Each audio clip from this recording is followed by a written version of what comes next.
आज एक प्रश्न आया, लोग उपवास यानी फास्टिंग क्यों करते हैं, इससे क्या होता है, फास्टिंग करने से क्या लाभ है, क्या हानि है, करना चाहिए कि नहीं करना चाहिए, इसका वैज्ञानिक कारण क्या है, धार्मिक कारण क्या है, साइकोलॉजी कारण क्या है।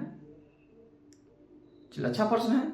आप लोगों के मन में भी जो भी प्रश्न हो, चाहे किताब से संबंधित हो, चाहे संसार से संबंधित हो, या चाहे अपने रीति रिवाज संस्कृति से संबंधित हो, कोई भी प्रश्न हो अपना मन में, आपके मन में, आप हमें भेजिए, हम कोशिश करेंगे आपके प्रश्नों का जवाब दें। आइए इस प्रश्न पर तो देखते हैं कि उपवास करने का बहुत सारा कारण है, फास्टिंग करने का बहुत सारा कारण है, वैज्ञानिक कारण भी है, धार्मिक कारण भी है, मनोवैज्ञानिक कारण भी है। तो हम लोग पहले चलते हैं धार्मिक कारण पर।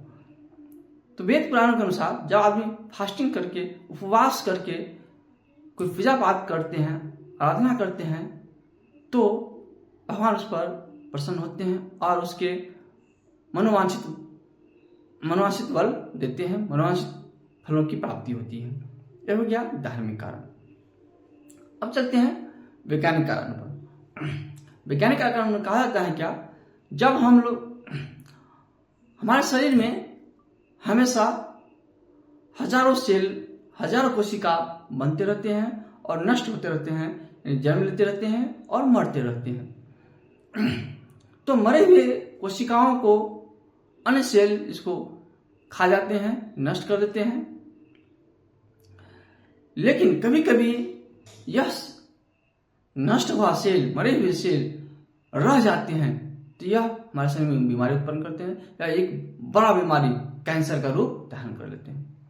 जब हम फास्टिंग करते हैं तो हमारे कोशिकाओं को भोजन प्राप्त नहीं होता है। जब वह उसको भोजन प्राप्त नहीं होता है तो वह अपने आसपास में जो चीज मिलते हैं, मरे हुए सेल हो या जो भी पदार्थ मिलता है, उसको वो खा जाते हैं, जिससे क्या होता है, हमारे शरीर में डैमेज सेल खत्म हो जाते हैं और हम कैंसर जैसे बड़े बड़े रोगों से बच जाते हैं।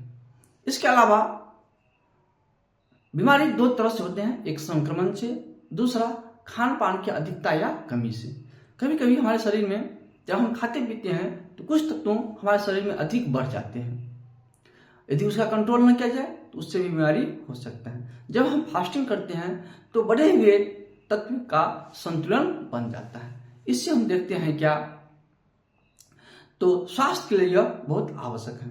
तो जो जिसका उम्र 40 वर्ष से अधिक हो गया है, उससे तो अवश्य सप्ताह में एक दिन अवश्य फास्टिंग करना चाहिए। हमारे देखते हैं वेद पुराणों में या रीति रिवाजों में भी, हमारे घरों में भी विभिन्न धर्मों पर, विभिन्न रीति रिवाजों के अनुसार हमें सप्ताह में लोग फास्टिंग रखते हैं। कोई मंगलवारी करते हैं, कोई रविवार करते हैं, कोई बृहस्पतिवार करते हैं, जिससे उसके क्या होता है, स्वास्थ्य सही रहता है। तो आप लोगों को भी सप्ताह में नहीं तो कम से कम महीना में भी एक बार 24 घंटा का या 12 घंटा का जितना हो सके फास्टिंग करना चाहिए। इससे क्या होता है, हमारा तन और मन दोनों संतुलित होते हैं, स्वस्थ होते हैं। धन्यवाद।